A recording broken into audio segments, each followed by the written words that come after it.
Hey guys, Jordan with the Young Turks and TYT Politics. I am here at the Nevada debate, the third debate, which I think is about a half hour from kickout. Emma's behind the camera. We are in what I would deem the rejects room. It's the overflow media filing room. So we didn't make it to the big boys room. They put us in this room, which is totally fine with me because I don't particularly like being around the media. I think this is like between the primaries and this debate, probably my between 10 and 15th debate of the year. And I want to tell you a secret. This is my least favorite part of this job. Because really what debates are, and what tonight will be, is a continuation of the alternate reality that is the nexus of our media and our politicians, the revolving door, as I always like to call it. Perfect example, Emma and I were just in the spin room. They call it the spin room because it's professional spin artists who are interviewed, and they like to spin their version of events, whether it's how their candidate performed in the debate, or whatever it is. Spin is another word for lie. So me, being a truth seeker, I don't like going into the spin room because you're generally just getting a tennis volley of lies and bullshit. That's why most people don't like talking to me, and I have to kind of get in there and hound them because they know I'm actually going to ask them tough stuff rather than fluff their pillow like most of the media here. But what was just going on in the spin room was what you don't see ever, and we got shots of it. We'll put it in a video up on youtube.com/TYT Politics. But what you see is reporters kind of sitting there and laughing it up and chucking it up with the political advisors. You saw Kirsten Welker, who is an NBC reporter. She was sitting there laughing, chatting with Jennifer Palmieri, who is the Clintons' communications director. Kirsten Walker, it's nothing personal against her, but she was actually caught on tape a few months ago because she was literally telling questions to Jennifer Palmieri ahead of time before their interview. It was, she was like, "Oh, I'm going to ask you about this," and then they did the interview, which is, you're not supposed to do that. So we got great footage that I think is very telling of them kind of yakking it up together. And you see this all the time, whether it's at debates, whether it's at rallies, the very thin line that really doesn't even exist between the politicians, their staffers, and our media. And the reason that that line pretty much doesn't exist is because the media is obsessed with access. The media is obsessed with keeping in the political people, keeping in their good graces, because those are the people that leak them spin that the reporters then turn around and report as breaking news. So that's how this works. So when Emma and I are in the spin room, we're seeing reporters yakking it up with political advisors. Then I interviewed Brian Fallon, who is the National Press Secretary for Secretary Clinton, and he's mentioned throughout the WikiLeaks emails. He's a pretty, Emma would say a good-looking fella, but he's pretty polished, I would say, on the art of the spin.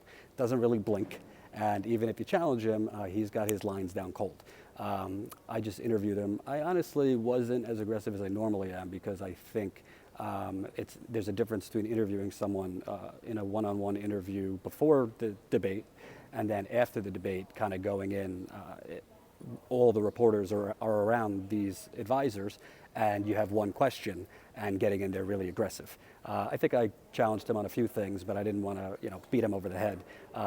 We just turned that around. It's up on the channel already. I challenged him on all this talk about Russia. Let's say it is Russia that hacked your emails. Well, all this talk and all this bluster and all this saying we need to take on Putin. Why should people think she's not going to become president? And you're already starting another war.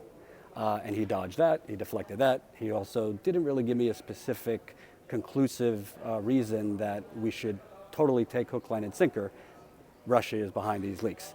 Go watch that after I'm done here. But the reason I wanted to do this live report is to kind of give you a window into what this really is.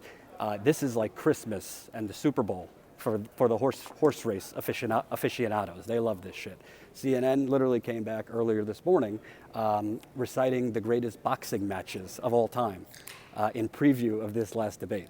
Their ad that they've been playing over and over again literally has a boxing bell, round 3. So that's what they are painting these debates as, because it's infotainment, it's not news, and it's certainly not a discussion on policies.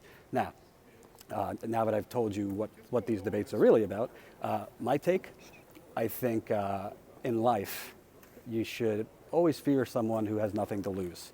Donald Trump has 0 to lose tonight. He is down, I think, the poll of polls that kind of averages a bunch of polls, he's down 9 points. He's sinking kind of like the Titanic. And from what all the reporting is, he has actually done a little bit more preparation than he normally does. So I think he's got nothing to lose. I think he's going to go after her very, very hard on these WikiLeaks. I don't really know what her response would be, because this is not something, these are words in an email. These are indisputable things. She could dodge. She could pretend, oh, well, I don't, it's Russia and this and that. For once, we could say, well, luckily for Fox News, Chris Wallace is the moderator from Fox News, and he is going to go hard on her as well. He's not going to fluff her pillow like Anderson Cooper. So I think if Donald Trump, if any debate is his best shot, it is tonight. I think he's got nothing to lose. I think he's going to go hard. And I think overall, from what the reporting says, he's actually studied up for several days, and he's been studying up on specific emails from the WikiLeaks. And because our mainstream media is corrupt and hasn't reported on most of these emails, this is going to be the first time a lot of the audience at home hears about them. And they might be surprised to see some of the things in there, like Hillary Clinton changing her positions on the TPP on the fly, the bankruptcy bill on the fly, many things on the fly. So who's going to win? I don't know. I'm not into the horse race, but I do think Trump's best shot is tonight to break through. And I'll be in the spin room after. We'll be trying to edit some videos during the debate, and you can follow Emma and my Twitter during the debate. We will be, colorful as always. Thanks.